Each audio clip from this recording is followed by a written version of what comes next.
Hey, George, good morning. It's Tuesday morning, and we have some very special guests today. Hello, Dr. Barbisi. Yes, we have Grayson's Scott's project. It should be very interesting to talk about helping young kids, young adults. No, no.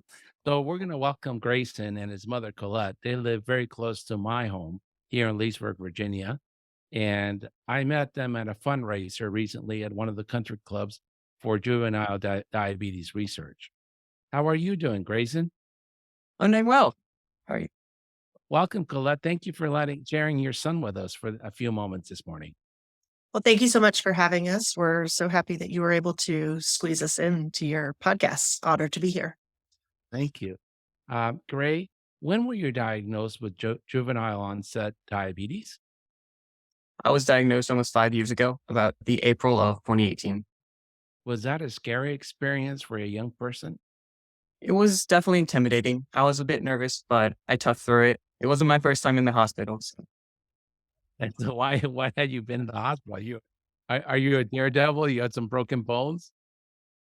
I hit my face a couple times on falling as a kid, and I got stitches a few times. We had noticed a significant amount of weight loss. It was almost like he was emaciated looking. We were on spring break down in Florida. We had just had our checkup uh, with our pediatrician and everything checked out maybe about a month ago. But since that visit, he just all of a sudden lost a ton of weight. He was urinating all the time. We were driving from places while we were on spring break, and he just was very lethargic. His face was sunken. I think we were definitely more scared than he was. He would tell us, I feel regular, but my body just feels really tired. And did you go to the pediatrician or did you go to the emergency? I think we lost a little audio. Yeah, so I was very concerned. We got back from the vacation, and I thought maybe he just picked up a bug or something. And after a few days being home and eating regular, that he kind of bounced back and he just continued to decline. So I called in and I said, something is wrong. We need to come in. And Dr. Hutchinson was great about making time in her schedule to get us in. She definitely knew I was very concerned, and she got us in the next day. And when I was describing to her what I was concerned about, of course, my brain had gone to so many different things that could be wrong. And I think she immediately knew what we were looking for. She said, we're just going to do a little finger prick and going to see, test out a theory of mine. And so, she did the finger prick and she said, good news is or bad news is that you're heading to the emergency room. Good news is that you have time to go home and pack a bag. She said she's had patients before where she had just had them transported directly across the street to the one hospital, and then they end up getting transported down to Fairfax to the larger children's hospital. So, Yeah, that's a very difficult day. It's mhm. difficult day for you, it's for your son, and for the pediatrician. Colette, I don't know if you know, but the specialty pediatrician is endangered. We are underpaid, overworked, and we're no longer being able to meet the mission of caring for our kids and our what and I find this interesting. I call my patients my kids, and the mothers call me I our pediatrician. That's what the mothers call me, our pediatrician. Mhm. I'm not Colette's pediatrician, I'm Grayson's pediatrician, but Right. I am your pediatrician, right? In the sense of talking. How much does it mean to you as a mother to have that relationship with your primary care pediatrician in the community? What value does that have to you and to your son? Well, we found Dr. Hutchinson when Grayson was about 2 years old, and my oldest son was about four. And up until that point, we'd been going to our practice and we just saw whoever was available whenever we were going. I hadn't really formed that relationship yet. But as Grayson mentioned, he's no stranger to the hospital, and he had an allergic reaction to cephalosporin. And following that emergency room situation, we saw Dr. Hutchinson, and just her way with the boys and her way of just being so calming and reassuring. I appreciated that so much, and so then she was our go-to after that point in time, and then with Grayson being allergic to, we already knew he had a reaction to amoxicillin, that's why he'd been put on the cephalosporin. After that, she made it her mission just to really be very careful when she was prescribing medications to him, just really wanting to make sure that we weren't gonna end up in that situation again. She's a very caring person. What would you do if Latin Pediatrics closed its doors? I would be devastated. It's I've had some own struggles with my health and finding providers that can help with some other issues that I have.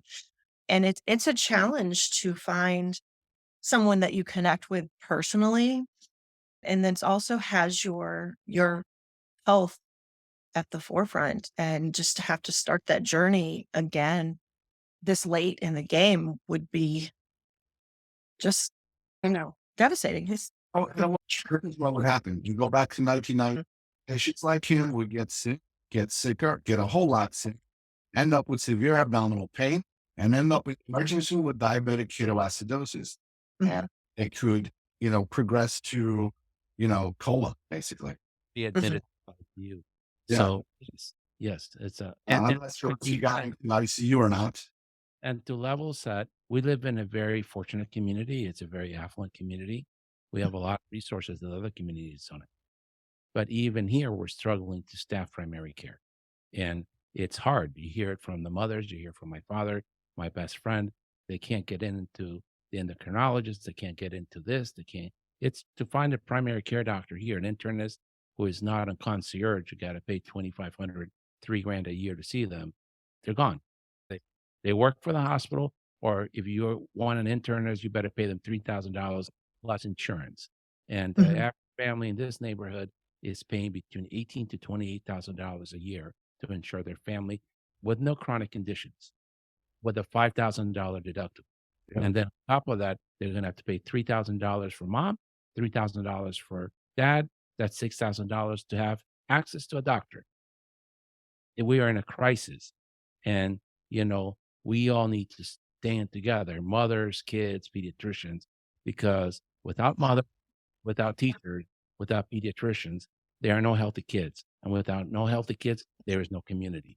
So I Sure. really appreciate you sharing that story with us. Gray, I heard you were working on an Eagle Scout project. What's that all about?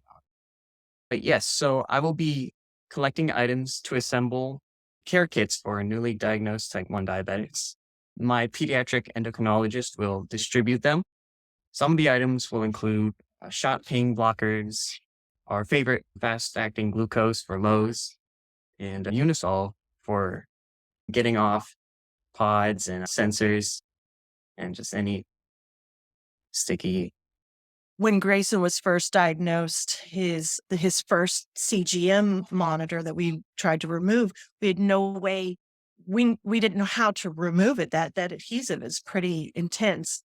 So I'm trying all the classic, I'm Googling how to remove stickers, and I'm trying peanut butter and baby oil, and this poor child had just goop all over his body trying to get this sticker off of him. And then we learned about Unisolve from fellow type 1 diabetics, and that just that one product It works. alone was Works really well. So we're hoping to save some trouble with some new diabetic families. Oh, that's wonderful. If you had been my mom, you'd have rubbed Vicks Rub on me because she thought that cured everything. And how much do you need to raise for this So project? so our goal, we're hoping to make 100 kits, which has an estimated cost of $1,200. So we are only asking for a $9.99 donation. And where can our listeners find you? The pediatric lounge on the banner. You can use our Venmo QR code on the banner to access my website. Great.